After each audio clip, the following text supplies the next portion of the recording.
إن الحمد لله نحمده ونستعينه ونستغفره ونعوذ بالله من شرور أنفسنا ومن سيئات أعمالنا. من يهده الله فلا مضل له ومن يضلله فلا هادي له، وأشهد أن لا إله إلا الله وحده لا شريك له، وأشهد أن محمدا عبده ورسوله. أما بعد فإن خير الحديث كتاب الله، وخير الهدي هدي محمد صلى الله عليه وسلم.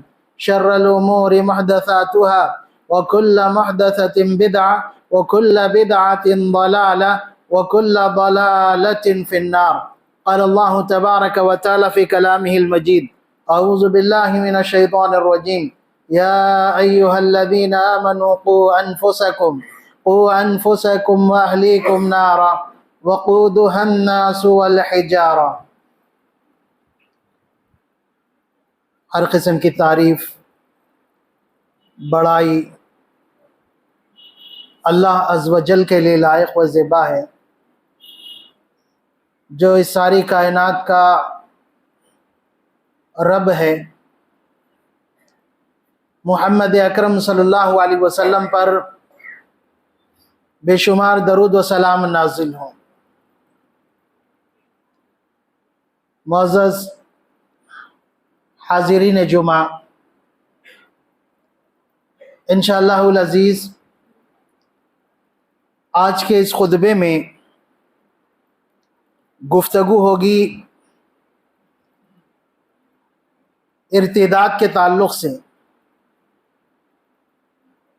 دین اسلام کو چھوڑنے کے جو معاملات ہیں اس تعلق سے. اس سے قبل بھی ہم نے اس موضوع پر کچھ باتیں پیش کی تھی،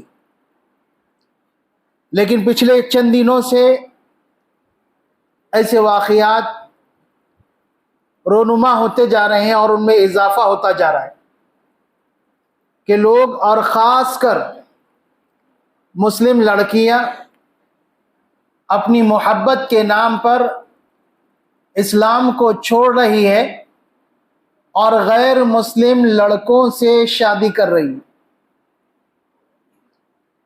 اس کے اسباب اور اس کی وجوہات تو بہت سارے ہیں، بلکہ ہم اس کو دو حصوں میں تقسیم کر سکتے ہیں.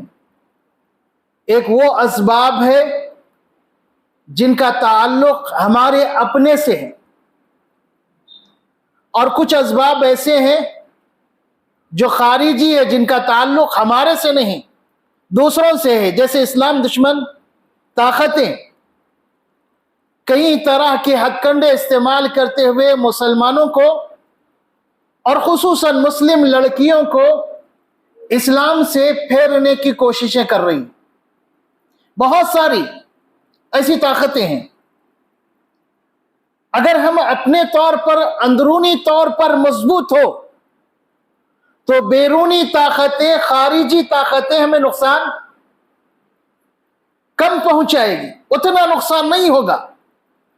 جب ہم اپنے طور پر، اندرونی طور پر مضبوط ہو. اندرونی طور پر مضبوط کیسے ہوں گے؟ اس کے لیے سب سے پہلے مسلم معاشرے میں عقیدے کا بگاڑ ختم ہونا چاہیے. عقیدے کا بگاڑ ختم ہونی چاہیے. ہم نے اس سے پہلے بھی بتایا کہ عقیدے کا بگاڑ یہ تمام بگاڑوں کی وجہ بنتا ہے. عقیدے میں بگاڑ ہو تو ہر طرح کا بگاڑ آسانی سے معاشرے میں آ سکتا ہے. اس لیے عقیدے کے بگاڑ کا خاتمہ ہو. اب اس کے بعد ایک دوسری چیز کہ بچوں کی تربیت اچھی طرح کی جائے. اچھی طرح تربیت کا مطلب کیا؟ اچھا کھانا، اچھا کھلانا، اچھا پہنانا، یہیں تک محدود ہے نہیں. یاد رہے ہم اشرف المخلوقات ہیں. کھلانا پلانا اللہ کی ہر مخلوق اپنے بچوں کے ساتھ اچھے سے اچھا انداز اختیار کرتی ہے. ہم اشرف المخلوقات ہیں اللہ نے ہمیں عقل و سمجھ عطا کی ہے، ہماری ذمہ داریاں اس سے آگے اور بھی بہت ساری ہیں. صرف کھلانا پلانا نہیں، یہ ذمہ داری ہے. کھلانا پلانا پہنانا ذمہ داری ہے، لیکن وہیں پر ایک اچھا مسلمان بنانا اور اس کے لیے اچھی تربیت کرنا، یہ بھی ہماری بڑی ذمہ داری. یہ کیسے ہوگا؟ اس کے لیے سب سے پہلے ذہن میں رہے، ہمارے پاس شادی کو صرف اپنی خواہش پوری کرنے کا ذریعہ سمجھا جاتا ہے. یہ ہے، اللہ نے بنایا، جائز ذریعہ بنایا، لیکن ساتھ ساتھ شوہر اور بیوی دونوں مخلص ہو، دونوں مخلص ہو اور دونوں نیک خیال رکھنے والے ہو، تو اللہ تبارک و تعالیٰ ان سے اچھی اولاد اور اچھی نسل کو پیدا کرتا ہے. نبی اکرم صلی اللہ علیہ وسلم نے فرمایا وَفِي بُضْعِ أَحَدِكُمْ صَدَقَةٌ، کہ اگر تم میں سے کوئی اپنی بیوی سے اپنی خواہش کو پوری کرتا ہے تو اس میں بھی صدقے کا اجر ہے. صحابہ نے کہا کہ اللہ کے رسول، ہم اپنی خواہش پوری کریں اور اس میں ہمیں صدقہ ملے؟ تو نبی اکرم صلی اللہ علیہ وسلم نے اس سوال کا بہترین جواب دیا اور فرمایا اگر حرام طریقے سے خواہش کو پوری کرتا تو کیا گناہ نہیں ہوتا؟ کہا کہ ہاں گناہ ہوتا. تو جب حرام سے خواہش پوری کرنے پر گناہ ہے تو حلال طریقے سے خواہش پوری کرنے پر اللہ تبارک و تعالی اجر دے گا. یہ کب ہوگا؟ جب دونوں کی نیتیں اچھی ہوگی، دونوں کی نیتیں اچھی ہوگی. اور پھر اس کے بعد نبی اکرم صلی اللہ علیہ وسلم نے شوہر اور بیوی کے تعلق کو مضبوط بنانے کے لیے بہترین تعلیمات دی.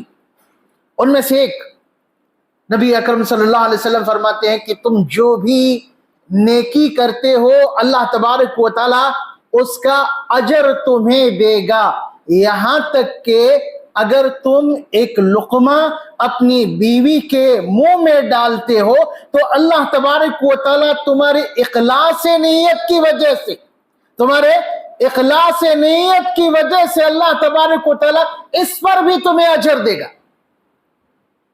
اور پھر اس کے بعد دیکھیں جوڑا بن گیا ہے، اب دونوں کو اولاد کی فکر کرنا ہے. اولاد کیسی ہوگی، کیسی ہونی چاہیے؟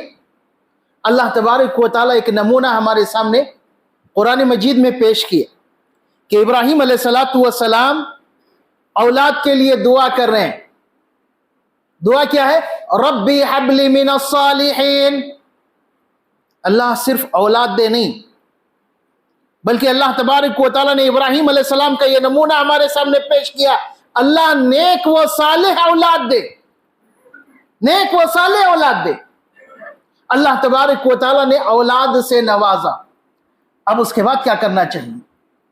اس کے بعد ہمارا اگر ماحول ہم تھوڑا سا نظر ڈالیں تو عجیب عجیب طرح کے لوگ ہمیں نظر آئیں گے.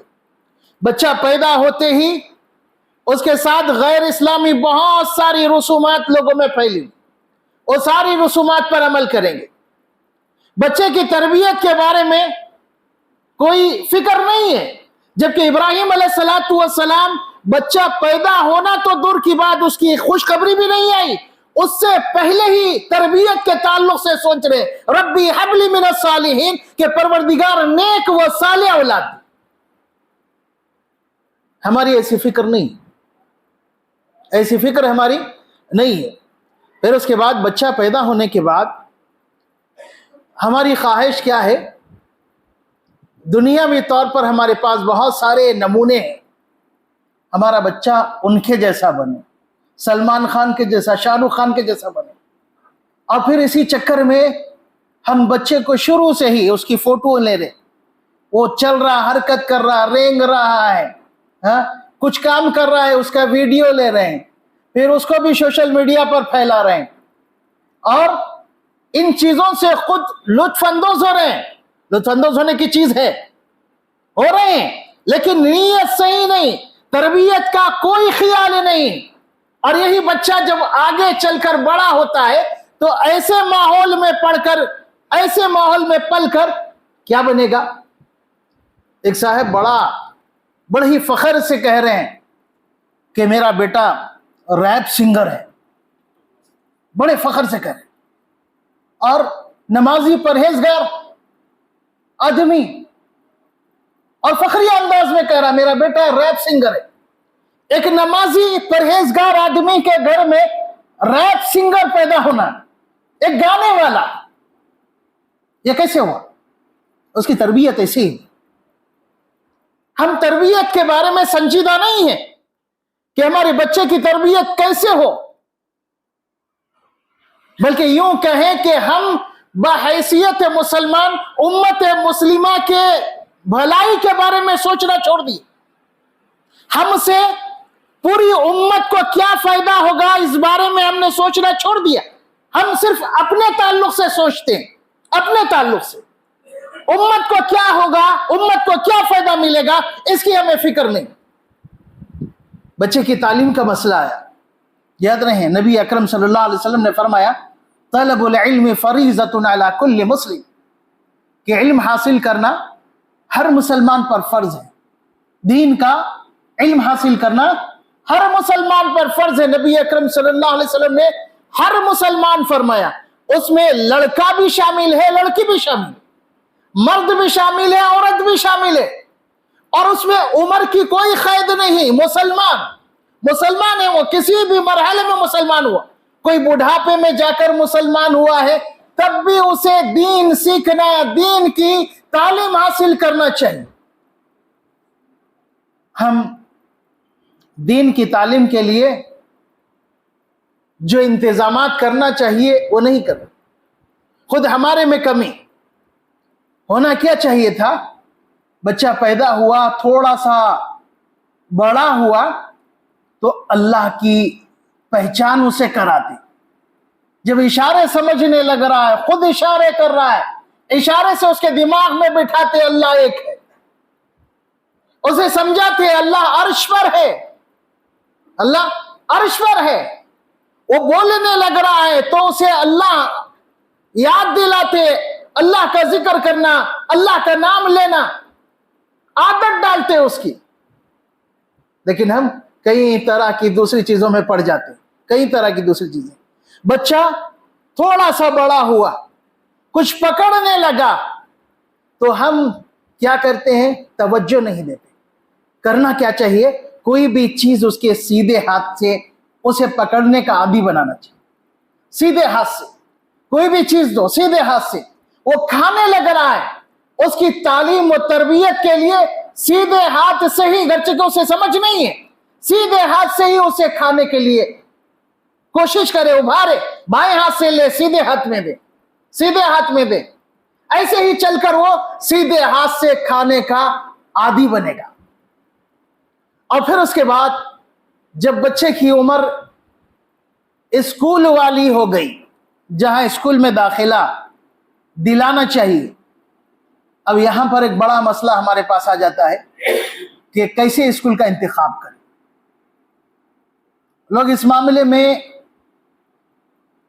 دینی ذہنیت سے نہیں سوچتے، دنیاوی طور پر کہ کون سا اسکول زیادہ اسٹینڈرڈ ہے، کہاں بچے زیادہ اچھی انگریزی بول سکتے ہیں،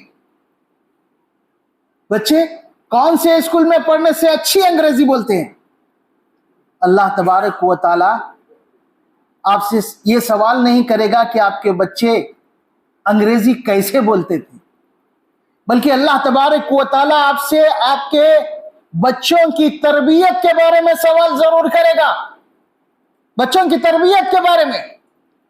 کیونکہ نبی اکرم صلی اللہ علیہ وسلم فرماتے ہیں کہ کلکم راعٍ وکلکم مسئول عن رعیتہ،